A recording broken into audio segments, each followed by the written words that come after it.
আল্লাহ রাব্বুল আলামিন কুরআনুল কারীমের মধ্যে সুন্দরভাবে ইরশাদ ফরমান, আলা ইন্না আউলিয়াল্লাহি লা খাউফুন আলাইহিম ওয়ালা হুম ইয়াহজানুন।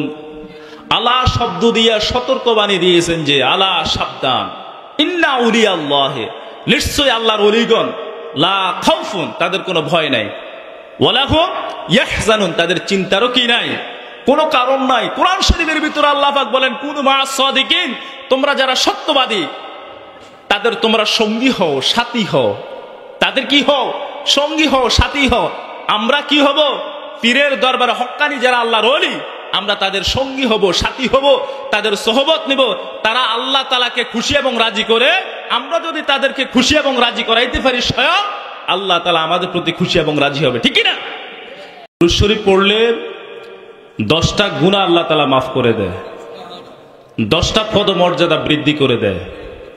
আমরা জানিনি এই আমল দুরূদ শরীফ, যে কোনো আমলের মধ্যে যদি কোনো দুরূদ শরীফ যদি না থাকে, তাহলে আল্লাহ বলেন আমি ওই আমল আমি আল্লাহ তাআলা কবুল করি না। এটা হচ্ছে এরকম, আপনি সুন্দর করে ঢাকার থেকে চিঠি লিখলেন আপনার আব্বার কাছে, মায়ের কাছে, কিন্তু আপনি ঠিকানা দিলেন না। ঠিকানাবিহীন চিঠি যেমনি ভাবে গন্তব্যস্থলে পৌঁছায় না, দুরূদ শরীফ ব্যতীত যে কোনো নেক আমল আল্লাহর দরবারে পৌঁছাবে না। আমরা এই ওয়াজ জানি না, এই আমল জানি, তাহলে দুরূদ শরীফ পড়েন, আল্লাহুম্মা সাল্লি আলা সাইয়্যিদিনা মাওলানা মুহাম্মদ ওয়া আলা আলি সাইয়্যিদিনা মাওলানা। প্রেমাগুনে জ্বলে মরে ওহে খোদা রব্বানা, আমরা যাহারে প্রেমের পাগল, সে তো সোনার মদিনায়। আল্লাহুম্মা সাল্লি আলা সাইয়্যিদিনা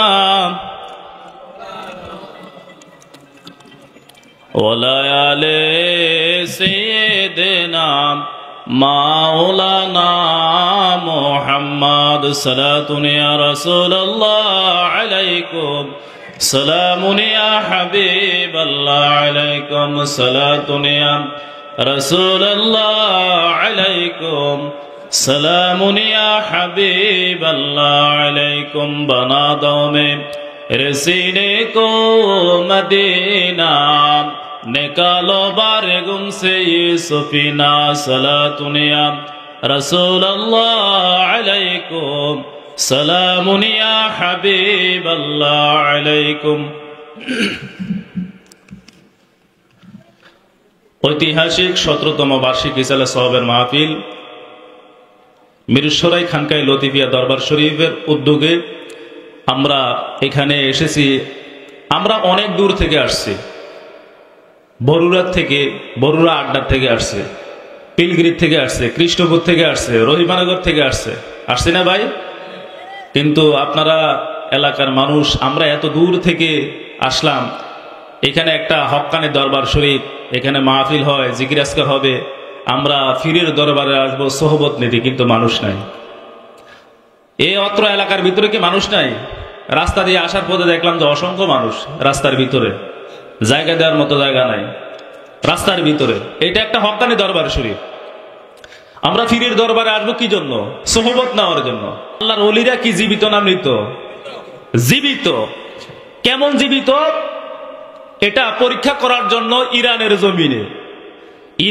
জমিনে আল্লামা কুরতুবী রহমতুল্লাহ আলাইহি, ওনাকে যখন বলা হলো যে উনি মৃত, উনি সাথে সাথে একটা ফাও দিয়া উঠাই দিলেন যে কি মৃত না, আমি কি জীবিত। এটা এখন পর্যন্ত ওই ফাওটা উঠানো অবস্থায় আছে। প্রতি সপ্তাহে যারা ভক্তবৃন্দ আছে, ওনারা ফায়ের নখগুলা কেটে দেয়। আল্লামা কুরতুবী রহমতুল্লাহ আলাইহি আলাউদ্দিন জিহাদি সাহেব সহ জিয়ারত করে আসছে। আমরা মাজারে যারা আছে আমরা বিশ্বাস করিনি ওনারা কি জীবিত। তাহলে আমরা ফিরের দরবারে আসবো কেন? আসবো সোহবত নেওয়ার জন্য। আল্লাহর ওলিদের কাছে আসবো আমরা সোহবত নেওয়ার জন্য। আল্লাহর ওলিরা যদি আমার প্রতি খুশি এবং রাজি হয়, আল্লাহর রাসূল আমার প্রতি খুশি এবং রাজি। আল্লাহর রাসূল যদি আমার প্রতি খুশি এবং রাজি হয়, স্বয়ং আল্লাহ তাআলা আমার প্রতি খুশি এবং রাজি। আমি অত্র এলাকার যারা আশিকান জাকেরান মুসলমান যারা আছেন, আমি অনুরোধ করব আপনারা এই দরবারে, এই মাহফিলে, বাৎসরিকভাবে একটা মাহফিলে, আজকে এটা 17তম ইসালে সাহাবের মাহফিল, আপনারা আসবেন, উরুস শরীফে আসবেন, ইসালে সাহাবের মাহফিলে আসবেন সোহবত নেওয়ার জন্য। আপনারা এসে মাজারে জিয়ারত করবেন, নসিহত শুনবেন আমলের উদ্দেশ্যে, নিজে আমল করবেন। এই আমলগুলো আপনার বাড়িতে নিয়ে যাবেন। আপনার স্ত্রী আছে, আপনার সন্তান আছে, তাদেরকে আপনি বলবেন, বুঝাবেন যে এভাবে এভাবে কি করতে হবে, আমলগুলি করতে হবে। আমরা রাজি আছি তো? পর্দানিশী মা বোনেরা যারা আছেন, অত্র এলাকার ভিতরে মাইকরা যতটুকু যায়, আপনারা নামাজের শুরুতে নামাজের বিছানায় বসে যান। এখানে অনেকে আলোচনা করবেন, কোরআন এবং হাদিসের বয়ান হবে, আপনারা শুনবেন, শুনে আমল করবেন।